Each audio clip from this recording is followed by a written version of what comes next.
Welcome to Influential Entrepreneurs, bringing you interviews with elite business leaders and experts, sharing tips and strategies for elevating your business to the next level. Here's your host, Mike Saunders. Hello and welcome to this episode of Influential Entrepreneurs. This is Mike Saunders with Marketing Huddle, and today we're privileged to have with us David C. Baker, who is an author, speaker, and advisor to entrepreneurial creatives worldwide. Welcome to the program, David. Thank you, Mike. It's really great to be here. I was so excited to be invited to be on your show. It's very good to be here.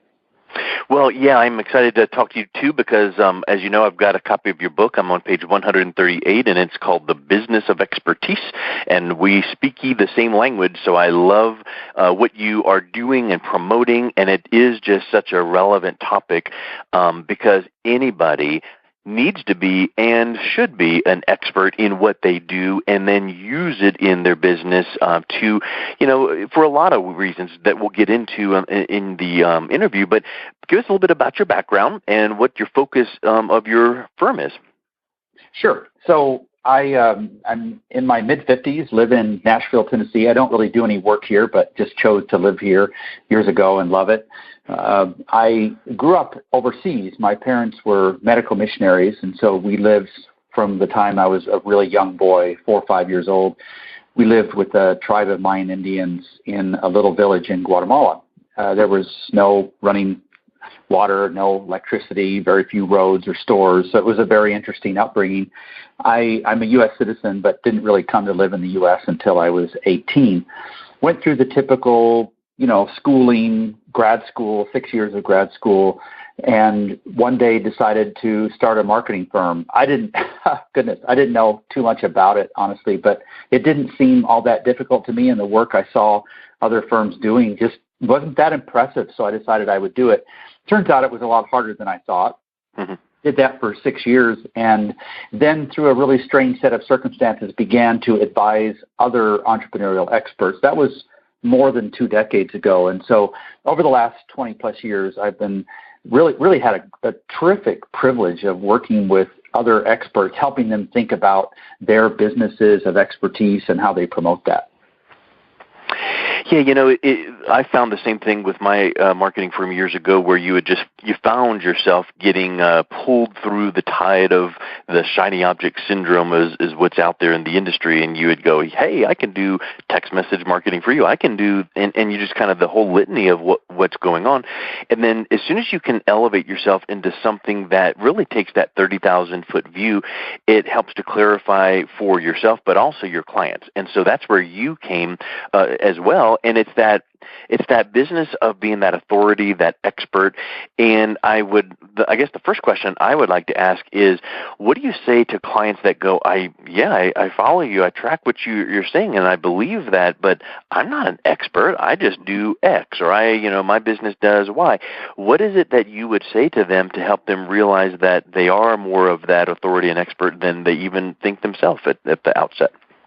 That's a really interesting question, Mike, because it does come up a lot, and it seems like partly what all of us, and maybe it's in a little bit of the imposter syndrome that we read about, mm-hmm. but all of us doubt ourselves a bit, and we're, as I say in the book, we're sort of inside our own jar, and we can't read our own label. We don't really have that much confidence in our perspective as an expert. And I very frequently, more often than not, when I talk with somebody who doesn't think they're really much of an expert, I feel like they're more of an expert than they are. And they just simply don't see that because they have their head down, they're working hard at something, and they don't lift their eyes up and look around them, and they're so used to being insightful that it doesn't strike them anymore.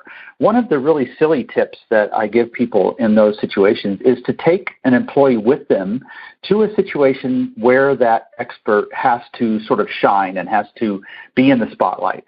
And let that employee watch other people and see when those other people who are listening to this expert, who isn't a very confident one, see when their eyes light up and they nod their head and say, oh, yeah, that makes sense, because you say the same thing so many times that you're used to hearing them, and you don't realize that there's a lot of expertise laden in what it is that the perspective that you have. So, and no matter how many times I tell people that they're more of an expert than they think they are, it doesn't matter.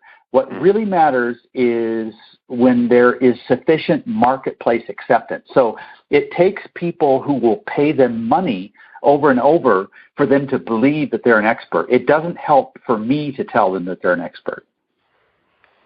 Yeah, that it's almost like every little outpouring of that notches another notch in their belt to go, I think I am. Kind of like the I think I can, and it's kind of like they gain that own personal momentum, and their mindset is shifted each time. And I think that sometimes they just need to be shown that in a relevant way. And see what you think of this. One way that I always tell people, and when I do presentations and work with clients, I will say, in case the thought has ever crossed your mind that you're not an expert, think of it like this. If you go back to your outgoing emails or your incoming customer service or your social media feeds or whatever communication listening posts that you have, and find the frequently asked questions that you or your company get, you'll start to see a little pattern. And then if you dig a little deeper into, what are some of the questions that people should be asking, but they're not even getting to that level yet. The frequently asked are the general surface level, but what are 3 or 4 of these questions that if people really knew to ask this question, boy, that would really nail it on the head. And could you write those down and write a 1-paragraph response about each one of those? Well, of course they could. It's their business. And now all of a sudden you show them the series of points and go, your general public doesn't know these, but you do inside and out, and you're giving tips and tricks and strategies and things to watch out for, and you're becoming that educator and advocate for the betterment of your target audience. So do you see any tricks or tips that you come across that way when you help your clients realize that they are more of an expert than they think they are? Well, I think the one you just cited is a really excellent one, and it touches on something that's so important to me, and it was such a revelation when this hit me years ago, and that's this notion of recognizing patterns. And you just talked about it, even use the word, which is interesting to me. You talked about noticing the patterns when people are asking specific questions, and those patterns enable you to develop your expertise because those patterns indicate that there's some underlying trend there. And what allows you to recognize those patterns is being in the right place at the right time and letting your expertise be defined very specifically. So let's say I'm going to work with cosmetic dentists. And so I'm going to talk with one cosmetic dentist. I'm not going to know much about it. I'm just going to listen. The second cosmetic dentist I'm going to listen to and ask questions of, I'm going to see a couple of patterns. The third one, it's just going to build and build and build. My positioning of working with these types of dentists, cosmetic dentists, is going to allow me to notice the patterns, and those patterns in turn are going to allow me to develop my expertise. That is the way expertise is developed. And so it's really fascinating to me that you touched on that with the notion of patterns. And I think that is the best way to do it, is just to pay attention. Listen carefully. Put yourself in similar situations and then start listening carefully and start writing things down and then start taking some risks by putting those observations that you have out there to the public, and don't be afraid to be wrong. Just put them out there, see how people respond to them, and keep refining them to be a deeper and deeper expert. Yeah, I think, and I think just getting back to that point that we were making, which is, as that person, that client, that leader starts seeing some of these things even right before their eyes, they start getting that mindset shift, and that confidence happens. So it's always been there, and then they kind of, in essence, and maybe even in reality, walk a little taller and speak a little more authoritative because they're like, people really don't know this, and maybe that starts getting laced into their messaging and their interactions with people. So I think that's a really, really big piece of it. So what are some ways that you advise clients on, once they have kind of gotten their voice and confidence, how do you have them demonstrate how to be that expert? Yeah, so that's really interesting to me, and it's a very practical tip, something that I've used a lot sort of on this process building confidence and becoming a better expert, as you just said.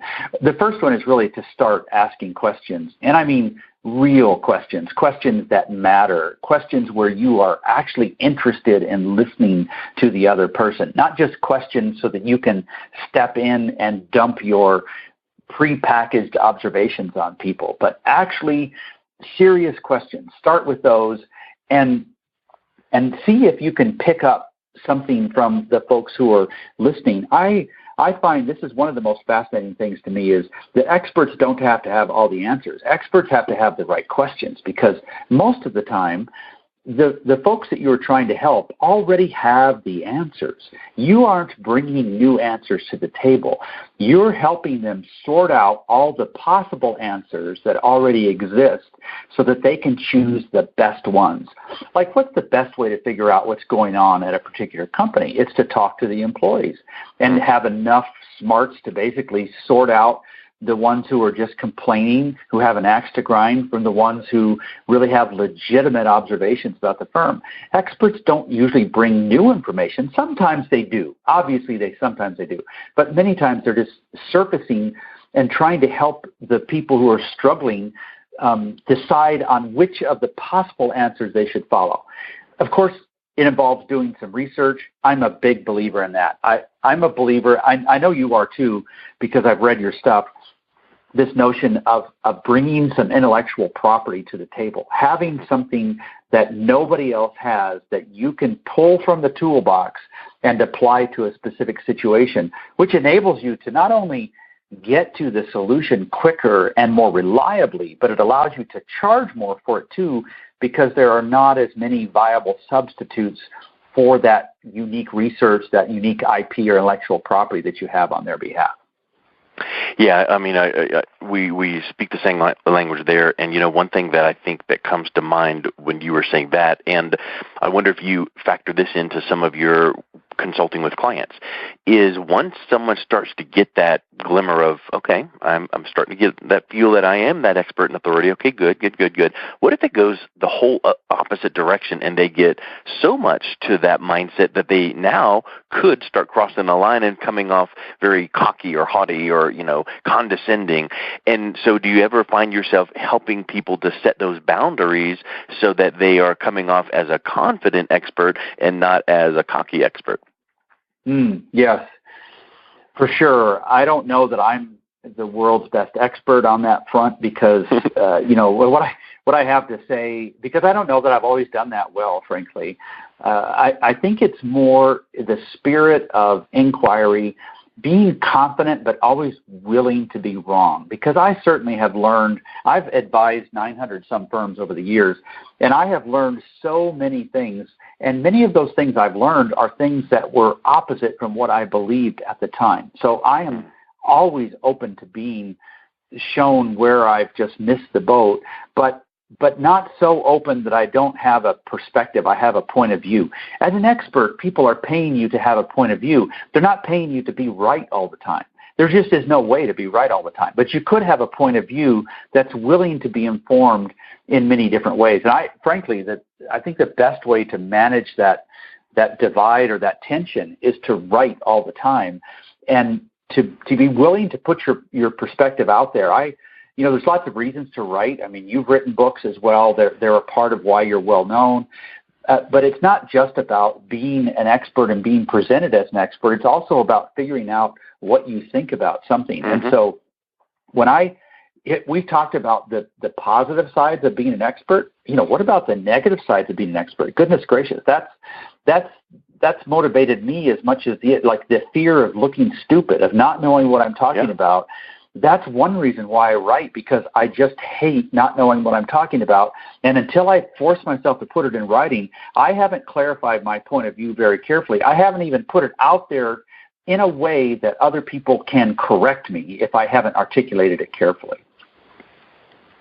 Yeah, so what would that look like if that someone goes down that path, and they're, how do you not be seen as an expert?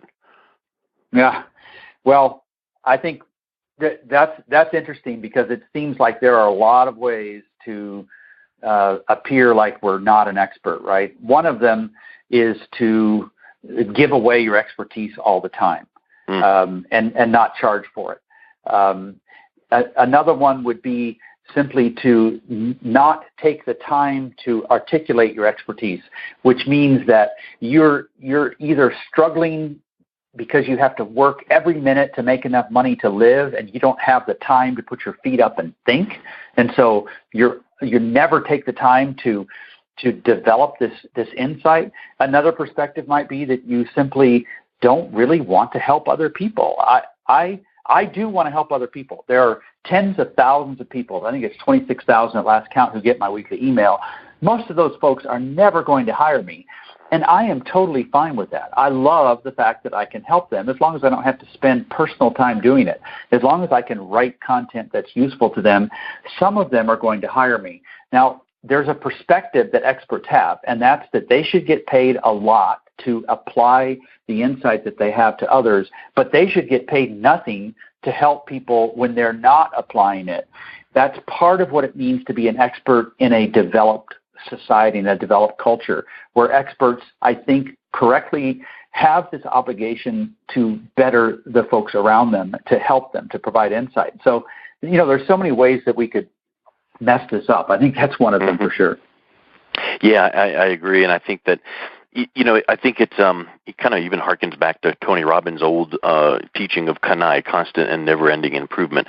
And you just need to be a student of your own industry, and you need to always be bettering yourself and never feel like you arrived. And if you can, hang some authority positioning, expertise positioning pieces in your portfolio and help your clients with that, that's wonderful. But where else can you go, and how much deeper and much more impact can you have? And I think that's a really huge piece you make. So excellent. So let's kind of wrap up with tell us about your book and how can people get a copy of it.